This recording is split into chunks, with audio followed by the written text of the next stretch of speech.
40 minutes of minimum drive time. So the starting drivers, they will need to stay in for at least that amount, and if they don't, they'll need to jump back in the car later on. So that's what you've got to balance out. Great. With the hot summer heat, tyres and grip pose a challenge early in the race. And with these hot temperatures, I'm sure tyre performance and keeping the tyre in is going to be really, really tricky. As they go on down towards the inner loop for the first time after the screeching brakes, the Ibiza Farm 44. Oh dear. And that is the McLaren. Welcome to New York, home state for team owner and driver Moisey Uretsky. I got a fan because of the t-shirt. Yeah, I was looking at your, I'm down. I was looking at your shirts. I said, let me see what these guys do. Yeah, I saw it. You know? Why they say I'm all suspicious with a camera on the streets of New York? This round takes us to Watkins, Glen for the next 2-hour race of the Michelin Pilot Challenge series. Well, so Watkins, Glen is a town, right? So if you're going down Main Street, literally called Main Street, that's how you know you're in a small town. Most races, what happens is it's a really bad accident. Then a lot of spectators die, and then they say, you know what, this is unsafe. So we should probably build a racetrack. That's how Watkins Glen came around. It's a great track. It's super fast, fun. I like the town. I also like the fact that I don't have to fly here because I live in New York half the time, so we just drive here, so that's nice. Peak performance right here, just walking. Getting my cardio, my steps in. You still love your wife? Always. I love my wife always. After the team is reacquainted and back up to speed in the paddock, it's time for the drivers to do the same on track. Yeah, the brake pedal's still pulsing a lot. That's not normal.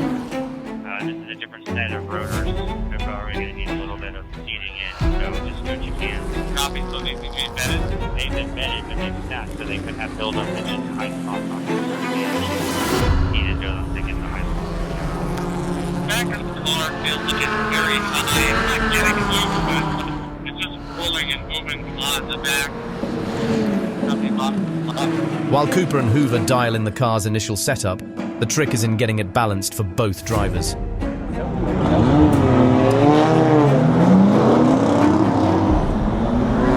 Might be fifth gear, tell them. Or 10, maybe 5th gear.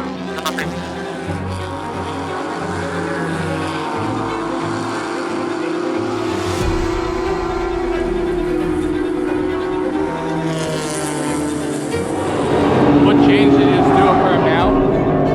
Just a rebound in the front. Okay. All right. That's what I wanted. Okay. I wasn't terribly far off after we plugged in. Yeah, put it back. Yeah. As Uretsky returns to the box, the team gets a lesson in communication. In the right position when Cooper was in the car for the first minute. We got to take a look at it after we're not positive. If we're not sure, put him in the car.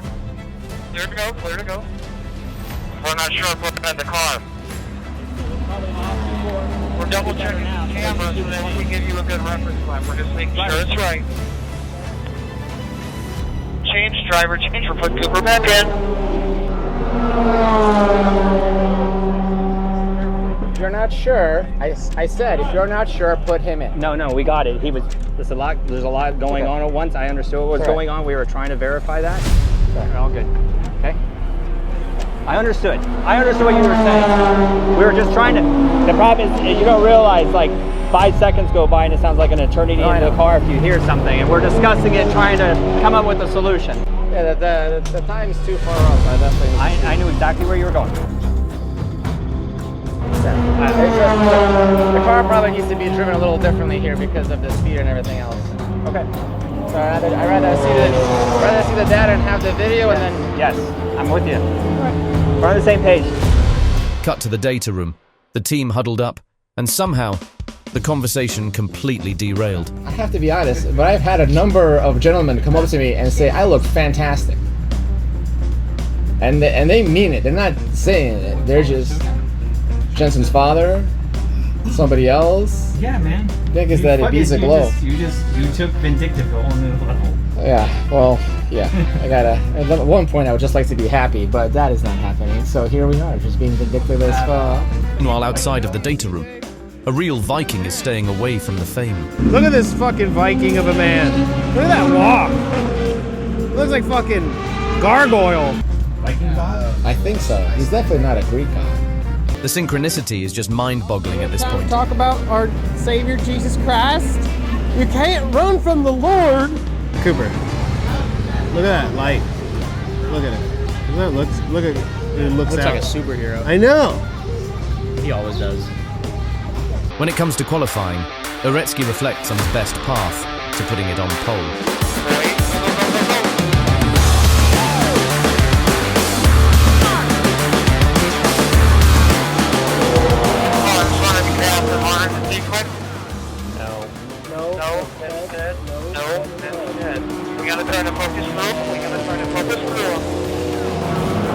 Focusing too much on cutting traffic instead of driving.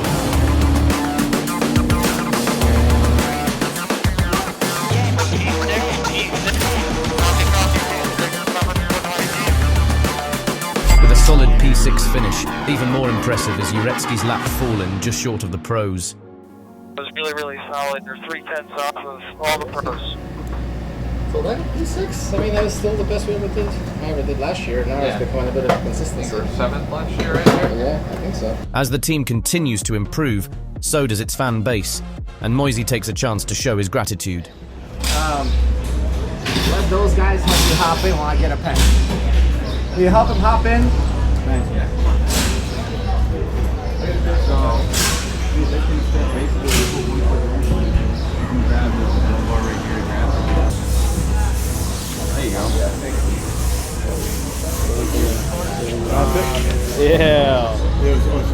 Yeah. You got 2 things. There you go. You got a shirt. You got this. Oh, this was on the podium a couple of races last year. Oh, that's for you too. Ah, give me a hug. Come on. Come on. Bring it in. There you go. There you go. Hey, appreciate it very much. Thank you very much. That's awesome. He's just a good driver. So, have a great weekend. I hope so. I hope so. I mean, He already said before, he goes, "This is my best day ever." And yeah, I just succeeded. While Uretsky works on fan relations, Cooper gets to work on something else. It's very important to have both a sports therapist and a masseuse at the racetrack to perform at your best. 2 hours on the clock, so it's a proper sprint. 40 minutes of minimum drive time. So the starting drivers, they will need to stay in for at least that amount, and if they don't, they'll need to jump back in the car later on. So that's what you've got to balance out. With the hot summer heat, tyres and grip pose a challenge early in the race. And with these hot temperatures, I'm sure tyre performance and keeping the tyre in is going to be really, really tricky. Front has 0 grip. That's why front has 0 grip. Dude, just fucking complain about the car. Just shut the fucking drive it. Copy that. An early yellow flag gives the field a slight reprieve. 4 cars yellow. 4 cars yellow. After the next green flag, Uretsky continues his long run, but with the lack of grip comes struggle on the brakes. Should I move the bias back or just do what it is? Assuming it's just warmer and he's losing a little grip, but everybody is. Not moving the brake performance. No instability, move bias back. Wait, not no instability? I mean, you can try moving it back, make an adjustment, see what it takes. Make a change. Try something. Yeah, try the knob. Try the knob. He doesn't move the brakes a lot, does he? Usually does. It's hit or miss. Sometimes he just changes it, knowing that there, because he forgets. Just doesn't do it. Despite comments in the box, Uretsky's adjustments start to work. Not bad, man. His last lap, he was the faster than the next 3 cars in front of him. Moisey Uretsky for Ibiza Farm motorsports in that beautiful McLaren Artura number 44. Qualified in 7th, running in 7th at the moment. That machine, which won at Daytona. Well, that was one of the real cracking races at Daytona. The 4-hour race at Daytona. Oh yeah, it was right into the sunset. Keep pushing. Push, push, push. For the remainder of his stint, Uretsky finds pace and gains 2 positions by the time the driver change stop is called. Ready to fuel, tires, driver change. Ibiza Farm Motorsports with the McLaren Artura GT4 has just come in. The number 44, Mosley Arskay and Michael Cooper, they are doing a driver change down here. They're busy now looking at the tyres. They're changing all 4 tyres on the car. Again, the tyres look in reasonable condition despite them being out there for this long. They're refuelling as well. They're tidying up the windscreen before this car can get back out there. But a driver change here. I'll grab the driver in just a second.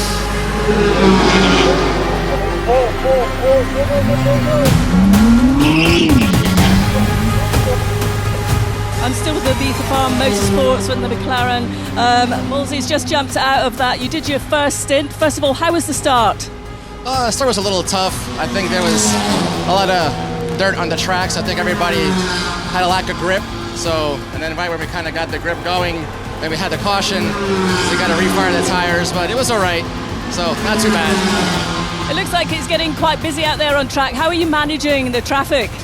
It's just hot. It's hot inside the car. I mean, luckily, if you're further up front, there's less traffic to manage. So we'll see what happens. The first half of the race was clean, but that doesn't mean anything about the second half. So we'll see. Is it a one-stop for you guys? Who knows?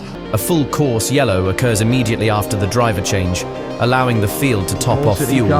Michael Cooper in the Ibiza Farm McLaren win a second stop. I would suggest they were closer on fuel than they wanted to tell our BDO pit lane. Go.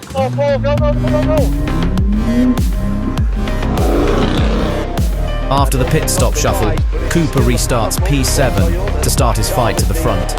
Orange stripes. And it looks like Chad McCumbee was making manoeuvre there as well, defending the number 20, the number 95, Francis Seldorf, Michael Cooper, one side of him in the Ibiza Farm Motorsports machine.